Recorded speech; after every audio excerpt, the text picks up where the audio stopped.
Chocolate के गोलगप्पे वाला भूत। मध्य प्रदेश से कुछ दूर एक छोटा सा खूबसूरत पालमपुर गांव था।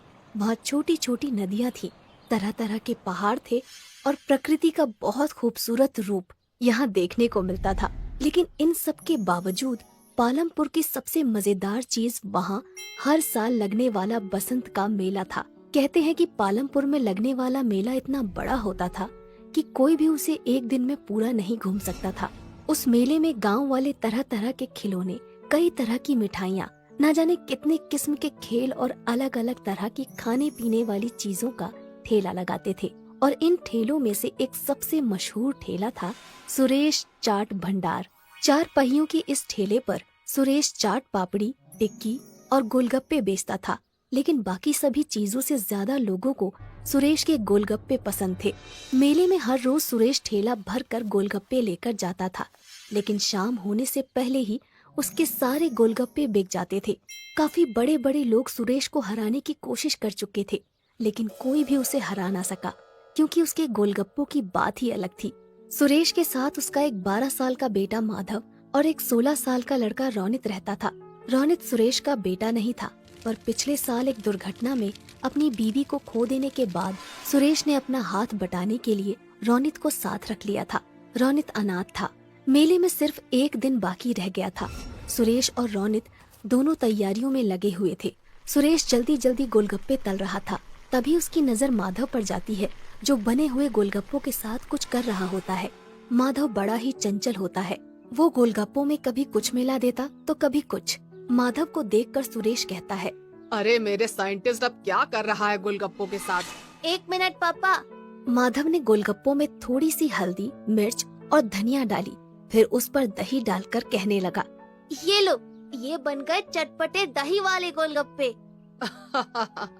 जब तू गोलगप्पे बेचेगा ना, तब ये सब नुस्खे अपनाना। अरे माधव, पढ़ लिख कर गोलगप्पे क्यों बेचेगा? क्यों, क्या खराबी है? काम इंसान को छोटा बड़ा नहीं बनाता, बल्कि इंसान काम को छोटा बड़ा बनाता है।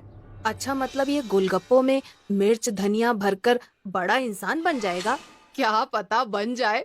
तुम्हें पता है, माधव जिस उम्र में है, उस उम्र में का दिमाग सबसे ज्यादा तेज होता है। वो ये सब बातें कर ही रहे होते हैं कि तभी माधव चिल्लाता है, ये देखिए पिताजी, मिट्टी के गोलगप्पे। ये देखकर रोनित हंसने लगता है और कहता है, अगर गोलगप्पे में मिट्टी मिला देना दिमाग है, तो अच्छा है मेरे में कम दिमाग है। अच्छा चुप रहो, वो हरी वाली पोटली लाकर इस पानी में मिला दो। मैं बाहर काम से जा रहा हूँ, आते हुए रात को देर हो जाएगी। ये कहकर सुरेश वहाँ से चला जाता है और रोनित पोटली के पास चला जाता है। वहाँ 2 रंग की पोटलियाँ होती हैं। गलती से हरी की जगह लाल वाली पोटली उसमें मिला देता है। तभी उसे बाहर से कुछ आवाज आती है और रोनित बिना पानी को देखे ही बाहर चला जाता है। उसने ध्यान ही नहीं दिया कि पानी का रंग हरे की जगह काला हो गया था। रात को जब सुरेश घर वापस आता है तो देखता है कि माधव अपने बिस्तर पर सो रहा होता है, पर रोनित घर में कहीं नहीं होता।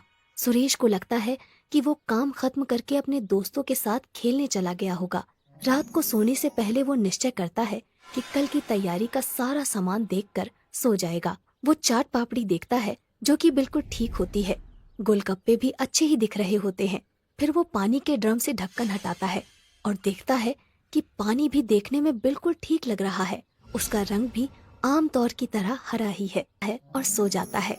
अगले दिन सुबह सुबह सुरेश मेले में अपना ठेला लेकर पहुंच जाता है। सुरेश काफी थका हुआ था, क्योंकि रोनित नहीं आया था, इसलिए उसे अकेले ही सारा सामान ठेले पर लाद कर मेले में आना पड़ा।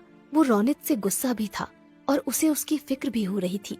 मेले में खड़ा सुरेश रोनित के बारे में सोच ही रहा था कि उसको एक आवाज आती है, भैया गोलगप्पे दो ना।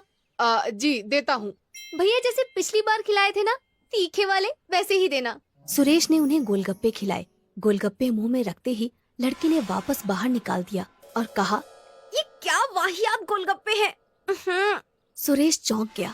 लड़की ये कहकर वहाँ से चली गई और सुरेश ने एक गोलगप्पे में पानी भरकर अपने मुंह में रखा। उसने फौरन उसे बाहर निकाल दिया, क्योंकि गोलगप्पे का स्वाद सचमुच बहुत खराब था। जल्द ही ये खबर पूरे मेले में फैल गई और कोई भी सुरेश से गोलगप्पे लेने नहीं आया।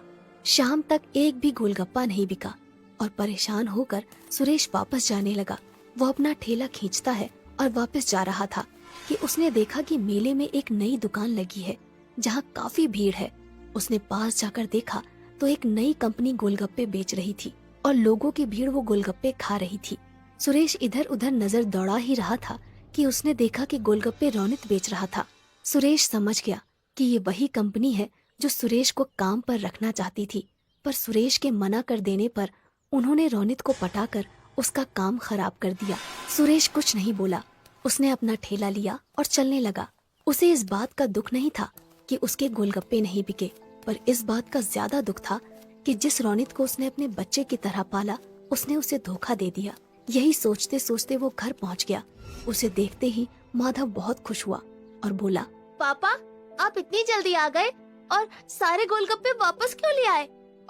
वो बेटा, पता है मुझे, आप इसलिए लाए ना ताकि मैं नए गोलगप्पे बना सकूं। सुरेश ने मुस्कुराकर कहा। हाँ हाँ बेटा, जाओ नए गोलगप्पे बनाओ।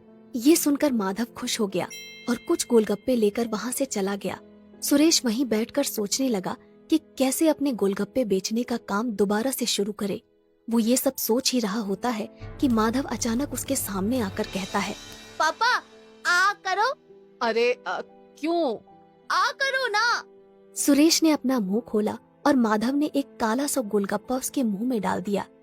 ये क्या डाल दिया मेरे मुंह में? क्या मिलाया है तूने इसमें? चॉकलेट। अच्छा।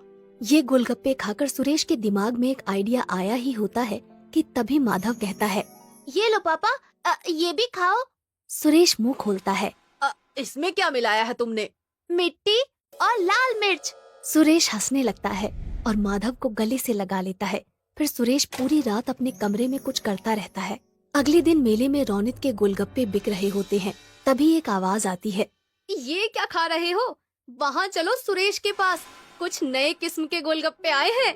ये सुनते ही सब सुरेश के पास चले जाते हैं और देखते हैं कि उसके ठेले पर चॉकलेटी रंग के बेहद खूबसूरत और अलग से गोलगप्पे रखे हैं। सब वो गोलगप्पे खाते हैं और सुरेश की बहुत तारीफ करते हैं। तभी रौनित वहाँ आता है और कहता है, तुमने ये कब बनाए? मेरे जिस बच्चे का तुम मजाक उड़ाते थे उसी का आइडिया है ये। ये किसके गोलगप्पे हैं? चॉकलेट के। अच्छा, मैंने तुम पर बहुत भरोसा किया था रौनित, पर तुमने वो तोड़ दिया। रौनित कुछ कहने ही वाला होता है कि अचानक भीड़ से आवाज आती है, और गोलगप्पे दो भैया। अरे भैया, और गोलगप्पे तो खिलाओ। अरे बिल्कुल बिल्कुल, अभी खिलाता हूँ मैं। ये कहकर सुरेश गोलगप्पे बेचने लग जाता है और दोबारा पालमपुर के बसंत के मेले का सबसे मशहूर गोलगप्पे वाला बन जाता है, चॉकलेट के गोलगप्पे वाला।